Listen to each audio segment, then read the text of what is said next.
Hello friends, welcome to UPSC Niti. हम देख रहे हैं हमारा एमसीक्यू ऑन मॉडर्न हिस्ट्री और ये है इसका पार्ट 4 जिसमें हम कवर करेंगे कुछ मॉडर्न हिस्ट्री के क्वेश्चन। तो चलिए जल्दी से स्टार्ट करते हैं और देखते हैं हमारा आज का पहला question. So first question is what was the immediate cause of the launch of the swadeshi movement. ठीक है, स्वदेशी मूवमेंट जो हमने लॉन्च कर दिया था इसका इमीडिएट कॉज क्या था। ठीक है, इमीडिएट कॉज। तो देखिए फर्स्ट क्या है, the partition of Bengal done by the Lord Curzon. Curzon द्वारा पार्टीशन जो था बंगाल का ये कर दिया गया था, ऐसा ए ऑप्शन है। Next is sentence of 18 months rigorous imprisonment imposed on the Lokmanya Tilak. Lokmanya Tilak जो थे इनको 18 मंथ्स की इम्प्रिजनमेंट जो थी वो कर दी गई थी, ऐसा बी स्टेटमेंट है। Next is the arrest of the arrest and the deportation of the Lala Lajpat Rai and Ajit Singh and passing of the Punjab colonisation bill. ठीक है, मतलब ये पंजाब जो था इसका कोलोनाइजेशन का बिल मतलब ये पास हो गया था, और साथ ही साथ जो हमारे लाला लाजपत राय थे और अजीत सिंह ये जो थे इनका अरेस्ट हो गया था और इनको डिपोर्ट करने के मतलब करने के लिए एक प्रावधान कर दिया गया था, ऐसा सी स्टेटमेंट है। Next is death sentence pronounce on the Chapekar brothers. ठीक है, ये जो चाफेकर ब्रदर्स थे इन्होंने आई थिंक रैंड जो थे इनकी हत्या की थी, तो इन ये इसके लिए इनको डेथ सेंटेंस हो गई थी। तो इनमें से कौन सा जो है ये हमारा इमीडिएट कॉज है स्वदेशी मूवमेंट का, ऐसा ये क्वेश्चन है। देखिए आज थोड़ी सी बोलने में मुझे तकलीफ हो रही है, सो प्रयास करूंगा जितना ज़्यादा से ज़्यादा एक्सप्लेनेशन देने की, लेकिन थोड़ा जो है कुछ जो स्लाइड्स होंगे वो मैं आप ही को पढ़ने को कहूँगा, सॉरी फॉर दैट। तो देखिए ये जो क्वेश्चन है स्वदेशी मूवमेंट का इमीडिएट कॉज, इसका आंसर है A, that is the partition of Bengal done by the Lord Curzon.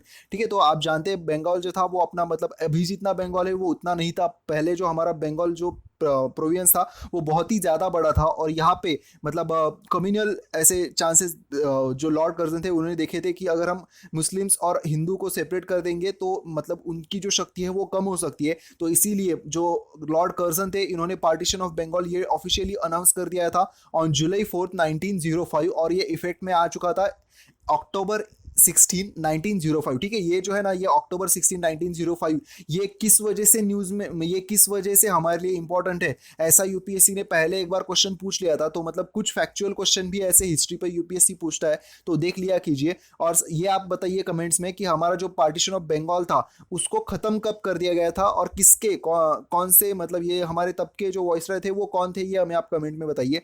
बाद में देख लेते हैं। और ये on the same day the people of Bengal reacted in the unprecedented way and by observing it as a day of mourning and organizing a protest meeting. ठीक है, मतलब ये इसी वजह से बंगाल का पार्टिसिपेशन हो गया था, इस वजह से बंगाल के जो लोग थे वो बहुत ही मतलब कुछ इन्होंने मीटिंग्स वगैरह और प्रोटेस्ट जो थे वो यहाँ पे किए थे। And at the meeting held at the so called Federal Hall the resolution was adopted to launch the swadeshi movement and adopt slogan of Vande Mataram. ठीक है, तो वंदे मातरम ये जो हमारा था इसको ये स्लोगन बना दिया गया था, और हमारी स्वदेशी मूवमेंट जो थी ये इस पार्टीशन ऑफ बंगाल के साथ स्टार्ट हो गई थी। ठीक है, तो याद रखिए। और एक कमेंट में बताइए आप, जो हमारा आप तो जानते होंगे हमारा जो जनगण मन है वो 1911 के जो हमारा सेशन हुआ था तब सबसे पहली बार गाया गया था। ये जो वंदे मातरम ये सबसे पहले कब गाया गया था, ये अगर आपको पता है तो ये भी हमें कमेंट में मेंशन कीजिए। तो दो क्वेश्चन मैंने यहाँ पे मेंशन किए कि हमारा पार्टीशन ऑफ बंगाल जो था ये कब रद्द कर दिया गया था और किसके द्वारा कर दिया गया था, और जो वंदे मातरम है ये सबसे पहले कब गाया गया था।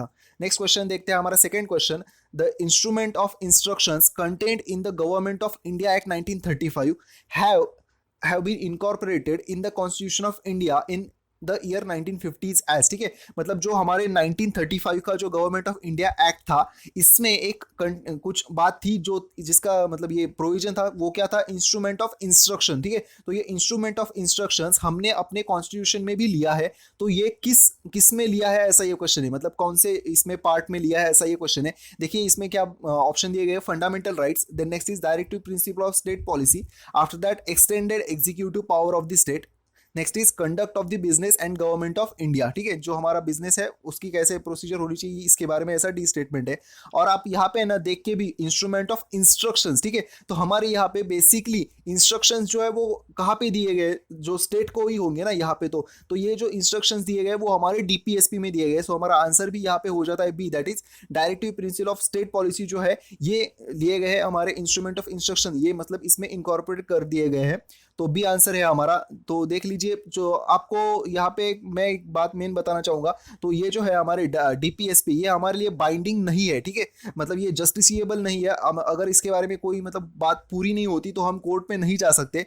और ये बाइंडिंग नहीं है force on the state. And in his speech doctor Ambedkar answered, मतलब यहाँ पे अंबेडकर सर ने क्या कहा था कि ये क्यों हमारे लिए इंपॉर्टेंट है, मतलब ये जस्टिसेबल नहीं है लेकिन ये जो डीपीएसपी है ये हमारे लिए क्यों इंपॉर्टेंट है। The directive principles are like the instrument of the instructions which were issued to the governor in general and governors of colonies and to those in India.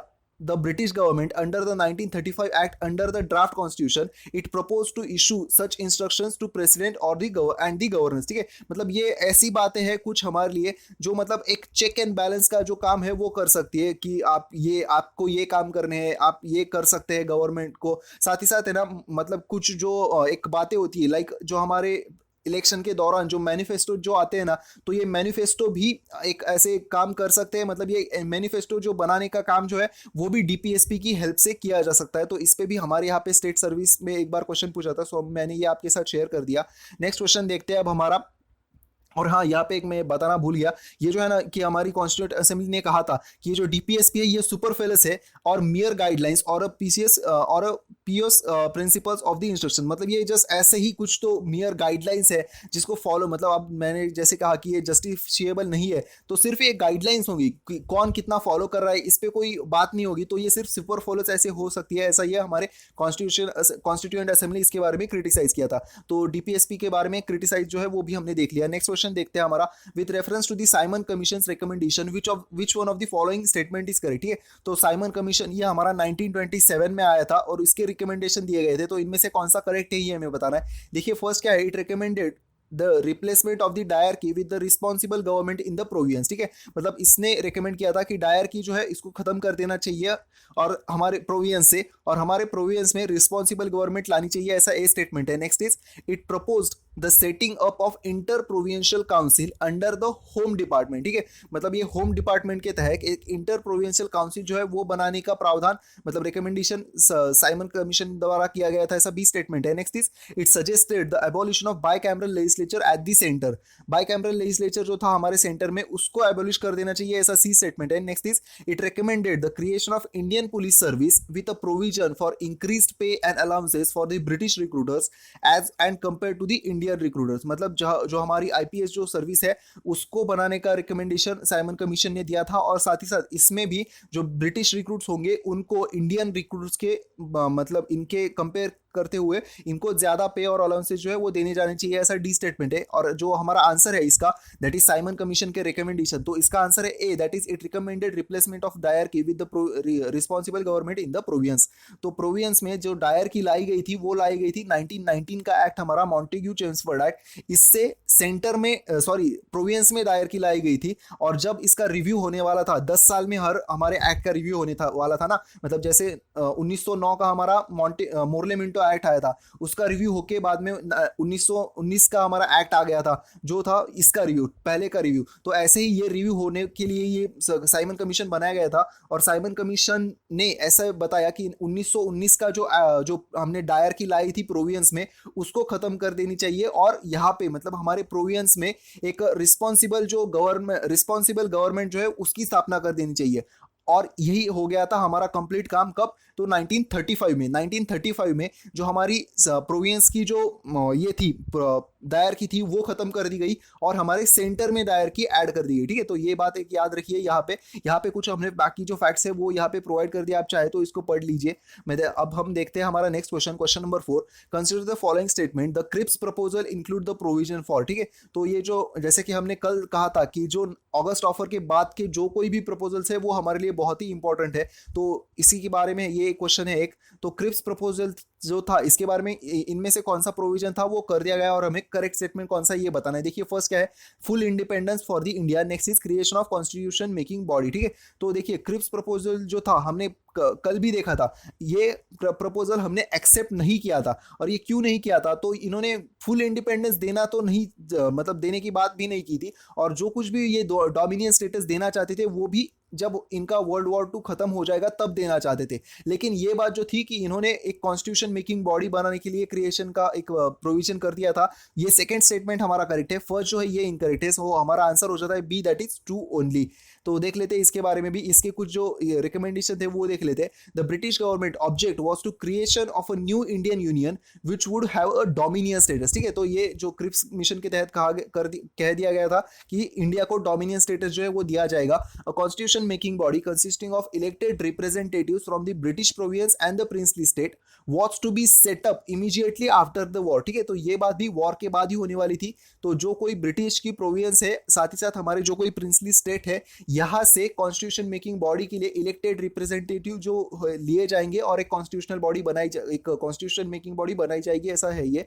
Next is during the war an executive council would have to be set up. Executive council बनाई जाएंगी war के वक्त ही। जो इसमें कौन कौन होंगे? Composed of the leaders of the political sections of the Indian people, but the British government would retain the control of the defence of India as a part of their war efforts. ठीक है, मतलब ये एक body बनाई जाएगी executive council, और ये मतलब इसमें इंडिया के जो कुछ लीडर्स होंगे, हमारे इंपॉर्टेंट पॉलिटिकल लीडर्स, ये इसमें होंगे, लेकिन फिर भी जो एक डिफेंस का जो पार्ट होगा वो ब्रिटिशर्स की तहत ही रहेगा। सो क्योंकि तब हमारे वॉर चल रहे थे, इसलिए।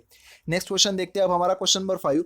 After the Quit India movement, C. Rajagopalachari issued a pamphlet entitled The Way Out, which one of the following was the proposal in his pamphlet। ठीक है, तो ये जो आप जानते होंगे, जो हमने कहा कि अगस्त ऑफर के बाद, तो ये भी एक फॉर्मूला आया था, CR फॉर्मूला ऐसे। तो ये C. राजगोपालाचारी जो थे, इन्होंने ये द वे आउट नाम से एक पैम्पलेट जो था वो मतलब जारी किया था। तो इसमें कौन सा प्रपोजल जो था वो दिया गया था इस पैम्पलेट में, ऐसा ये क्वेश्चन है। तो देखिए क्या है, the establishment of a war advisory council composed of the representatives of British and the Indian state. मतलब एक वॉर एडवाइजरी काउंसिल, जो हमारा वर्ल्ड वॉर 2 चल रहा था, तो इसके लिए एक वॉर एडवाइजरी काउंसिल जो है वो बनाना चाहिए, और इसमें ब्रिटिश इंडिया और साथ ही साथ इंडियन स्टेट के जो मेंबर्स है वो होने चाहिए, ऐसा ये स्टेटमेंट है। Next is reconstitution of the central executive council in such a way that all its member except the governor general and the commander in chief should be Indian leaders। ठीक है, तो देखिए एक सेंट्रल एग्जीक्यूटिव काउंसिल बनाने जाना चाहिए जिसके members except the governor general, जो कोई भी होंगे except the governor general and commander in chief, ये दोनों छोड़ के बाकी जो सभी होंगे वो इंडियन लीडर्स होने चाहिए, ऐसा बी स्टेटमेंट है। ठीक है, तो ये सेंट्रल एग्जीक्यूटिव काउंसिल के बारे में है ये। Next is fresh elections to the central and the provincial legislature to be held at the end of the 1945 and the constitution making body to be convened as soon as possible. ठीक है, मतलब जब आप जानते हैं, हमने एक पहले वीडियो में हमारे देखा था कि 1939 में जो हमारे जो लीडर्स थे उन्होंने रिजाइन कर दिया था। क्योंकि हमें डायरेक्टली वर्ल्ड वॉर 2 में इंक्लूड कर दिया था।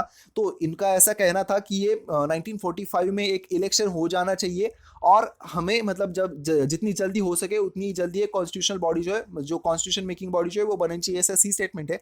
Next is resolution for the constitutional deadlock. ठीक है, मतलब एक कॉन्स्टिट्यूशनल डेडलॉक जो है उसको सोल्यूशन के लिए एक मतलब कुछ हो जाना चाहिए, ऐसा डी स्टेटमेंट है। तो हमें बताना है कि ये जो वे आउट है इसमें कौन सा प्रपोजल इन्होंने सी राजगोपालाचारी ने बनाया था। तो इसका आंसर जो है, जो हमारा कॉन्स्टिट्यूशनल डेडलॉक हो गया था, मतलब रेजिग्नेशन तो कर दिया था, जो कि हमने कहा रेजिग्नेशन हो गया है, और जो ब्रिटिशर्स है वो सभी तो बाहर ध्यान दे रहे हैं, तो ये एक कोई बातें अच्छी सी हो नहीं रही थी। तो ये जो कॉन्स्टिट्यूशनल डेडलॉक आ गया था, इसके सॉल्यूशन के लिए इन्होंने मतलब ये सीआर फॉर्मूला जो था वो लाया था। तो हमारा आंसर है यहाँ पे D, the CR formula entitle the league was to endorse the Indian demand for the independence as to cooperate with the Congress in formation of provincial interim government for the transitional period। ठीक है, तो एक जो हमारा कांग्रेस है इसने एक provisional interim government जो है वो बनाना चाहिए, ऐसी बात हो गई थी। And at the end of the war the commission would be appointed to demarcate the districts having Muslim population in absolute majority and in the areas plebiscite to be conducted on all the inhabitants, that is जो कोई Muslims है,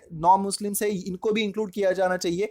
और adult average के basis पे यहाँ पे जो कोई भी ऐसी जगह है जहां पे मुस्लिम जो है वो मतलब मेजॉरिटी में है, मुस्लिम जो पॉपुलेशन जहां पे एब्सोल्यूट मेजॉरिटी में है, यहाँ पे एक प्लेबिसाइट जो है वो हो जाना चाहिए। ठीक है, प्लेबिसाइट मींस क्या कि आपको या कैसे कहाँ पे रहना है वगैरह, ऐसी कुछ तो बातें, और इनका डिमार्केशन जो है डिस्ट्रिक्ट्स का वो हो जाना चाहिए, ये भी सीआर फॉर्मूला में बताया गया था। Next is all the parties would be allowed to express their stance on the partition and their views before the plebiscite. ठीक है, जो कोई भी सभी पार्टीज है, मुस्लिम लीग, कांग्रेस, बाकी जो हमारी पार्टीज थी, उनका ये पार्टीशन पे क्या स्टैंड है वो उन्होंने बताना चाहिए, साथ ही साथ यहाँ पे प्लेबिसाइट के पहले ये बताना है। ठीक है, ऐसी ये एक सीआर फॉर्मूला में बात थी। नेक्स्ट क्या है, in the event of the separation the mutual agreement would be entered for the safeguarding essential matters such as defense, communication, commerce, and other essential services, and the transfer of population, if any, would be absolutely on the voluntary basis. ठीक है, तो ये जो transfer of population जो होगा वो voluntary basis पे होगा, जो हमारा मतलब बाद में भी ऐसे ही हुआ था.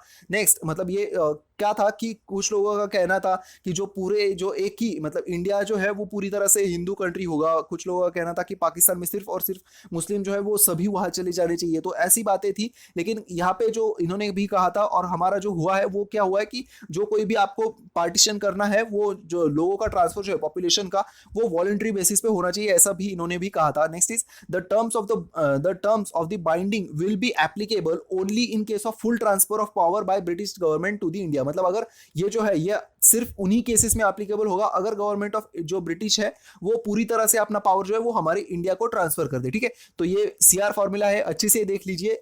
ये इस पे भी कोई क्वेश्चन जो है पूछ लिया जा सकता है. नेक्स्ट क्वेश्चन देखते हैं हमारा 6th question. One of the following began with the Dandi march. तो इनमें से कौन सा था कि दांडी मार्च के साथ शुरू हो गया था? देखिए ऑप्शन क्या है, home rule movement, next is non cooperation movement, civil disobedience movement and quit India movement. ठीक है, तो दांडी मार्च ये कब हुआ था? 1929-30 में कुछ तो हुआ था ये. ठीक है, तो ये 30 तो होम रूल मूवमेंट जी गांधी तिलक सर जो थे, तिलक एंड एनी बेसेंट जी, इन्होंने ये स्टार्ट किया था, तो ये नहीं है इसका आंसर. नॉन कोऑपरेशन मूवमेंट ये गांधी जी ने स्टार्ट किया था जब 1920 में, तो ये भी इसका आंसर नहीं है. सिविल डिसोबीडियंस मूवमेंट यही इसका आंसर, दांडी मूवमेंट के साथ ही मतलब ये चालू हो गया था. क्विट इंडिया मूवमेंट ये भी 1942 में स्टार्ट हो गया था. सो हमारा आंसर हो जाता है C, that is civil disobedience movement. तो देख लीजिए यहाँ पे कुछ जो है हमने बेसिक फैक्ट जो यहाँ पे प्रोवाइड कर दिए है. तो इसका मेन मकसद क्या था मैं वही आपको बता देता हूँ. To achieve the goal of complete independence Gandhi ji launch the another civil disobedience movement in 1930. ठीक है, तो ये गांधी जी द्वारा 1930 में ये स्टार्ट कर दिया गया था. और ये इसके कुछ बाकी फैक्ट्स है, आप चाहे तो देख लीजिए. थोड़ा सा गला सूख रहा है अभी मेरा और बोलने में भी थोड़ी तकलीफ आ रही है. देखिए 7th क्वेश्चन क्या है, विच one of the following movement is the slogan do और डाई एसोसिएटेड. मतलब कौन सी मूवमेंट के साथ हमारा स्लोगन जो है डू और डाई ये एसोसिएटेड है? देखिए Swadeshi movement, non cooperation movement, civil disobedient movement and quit India movement. तो ये क्वेश्चन मतलब इस पे यूपीएससी ने एक बार क्वेश्चन पूछा था, इसलिए हमने ये ऐड कर दिया. देखिए ये जो है ना डू और डाई ये किससे रिलेटेड है आप अच्छी तरह से जानते होंगे. ये स्वदेशी मूवमेंट से नहीं है. नॉन कोऑपरेशन मूवमेंट में भी मतलब नॉन कोऑपरेशन के वक्त तो गांधी जी पूरी तरह से अहिंसक थे, तो इसके बारे में भी नहीं है. सिविल डिसोबीडियंस अभी हमने देखा उसके बारे में भी नहीं है. ये जो है हमारा डू और डाई ये है हमारे क्विट इंडिया मूवमेंट के तहत. ठीक है, तो इसका आंसर जो है वो है डी हमारा. All the Congress committee met at Bombay on 8 August 1942 and pass a famous quit India resolution proposing to start non violent mass struggle to achieve this aim. ठीक है, तो ये देख लीजिए क्योंकि इसको अभी इस साल जो है ना वो 58 + 17 75 ईयर जो है वो अभी इसको कंप्लीट हो गए. तो ये भी एक हमारे लिए इंपॉर्टेंट बात है जो क्विट इंडिया मूवमेंट है वो. तो यहाँ पे गांधी जी ने जो अपना एक कॉल दिया था डू और डाई, मतलब हमें या तो अभी पूरा जो इंडिपेंडेंस चाहिए या फिर हम मरने के लिए भी तैयार है ऐसे. But before the Congress could start the non violent movement the government rounded up all the important leaders including Gandhi in the morning of 9th अगस्त. ठीक है, मतलब ये जो रीजन हुआ था कि जैसे ही ये जो रिजोल्यूशन था ये पास हो गया था उसके मतलब रात में ही, उसी रात 8 अगस्त की रात को ही, मतलब 9 अगस्त की सुबह होने से पहले ही जो हमारे सभी प्रोमिनेंट लीडर्स जो थे उस समय के उन सभी को ब्रिटिशर्स ने अरेस्ट कर लिया था. तो इसी वजह से जो हमारी क्विट इंडिया मूवमेंट जो थी उसको हमारे जो सेकेंड स्टेज के जो सभी लीडर्स थे ना उन्होंने चलाया था. ठीक है, ये बात भी इसके बारे में याद रखिए. This unwise act of the government unleash the unprecedented and country wide wave of full mass flurry. तो मतलब ये इस वजह से हमारी मतलब ये जो क्विट इंडिया मूवमेंट था वो एक पूरी तरह से मास मूवमेंट हो चुका था कि मतलब जैसे हमें ब्रिटिशर्स सप्रेस करना चाहते उसको हम मतलब उससे हम रिप्लाई करेंगे इस व्यू के साथ. And the left leader and it left leaderless and without any organisation the people reacted in any matter they could. ठीक है, तो जैसे मतलब कैसे भी आपको काम कर सकते हैं वैसे लोगों ने अब इसको रिस्पॉन्स देना स्टार्ट कर दिया. नेक्स्ट क्वेश्चन देखते हैं हमारा 8th question. Who of the following founded the Ahmedabad textile labour association. तो जो ये हमारा अहमदाबाद टेक्सटाइल लेबर एसोसिएशन जो था ये किसके द्वारा बनाया गया था, ऐसा ये क्वेश्चन. देखिए ए ऑप्शन है Mahatma Gandhi, next is Sardar Vallabh Bhai Patel, after that NM Joshi and last is JB Kripalani. ठीक है, तो ये जो है अहमदाबाद का टेक्सटाइल लेबर ऑर्गेनाइजेशन ये बनाया गया था हमारे महात्मा गांधी जी द्वारा. ठीक है, तो इसके बारे में और एक फैक्ट है, जो महात्मा गांधी जी ने जो अपना पहला अनशन जो किया था ना वो इसी जो इशू था जो अहमदाबाद का वर्कर्स का इशू था, लेबर इशू, इसके लिए अपना पहला अनशन किया था. ये भी आप बात इसके बारे में याद रखिए. The Ahmedabad mill strike gave Gandhi an urban industrial base in 1920s. He founded the Ahmedabad textile labour association union which afterward set to tone the industrial relations with the city. ठीक है, तो ये कब बनाया गया था 1920s में, and its approach was mild but Gandhi ji standing with the workers guaranteed the constructive response from the mill owners who feared them. ठीक है, तो मतलब ये गांधी जी साथ होने की वजह से जो कुछ ये लेबर्स के जो प्रॉब्लम थे वो लगभग सॉल्व हो गए थे, ऐसे ही इसमें बताया गया है। Next is who of the following is author of the collection of the poems called golden threshold. ठीक है, ये जो गोल्डन थ्रेशोल्ड ये जो बुक थी, ये पोएम की बुक थी, इसके ऑथर कौन है, ऐसे ये क्वेश्चन है। देखिए इसको ऑप्शन कौन से के दिए गए, Aruna Asaf Ali, next is Annie Besant, then Sarojini Naidu and last is Vijaya Lakshmi Pandit. ठीक है, तो इसका जो आंसर है वो है सरोजिनी नायडू। तो याद रखिए क्योंकि जो हमने कहा था कि इस साल जो है एनी बेजेंट को 100 साल पूरे हो रहे हैं कि ये पहली प्रेसिडेंट थी आईएनसी की। तो जैसे सर एनी बेसेंट जो थी ना वो पहली एक महिला प्रेसिडेंट थी आईएनसी की, वैसे ही सरोजिनी नायडू जो थी वो हमारी पहली इंडियन महिला प्रेसिडेंट थी आईएनसी की।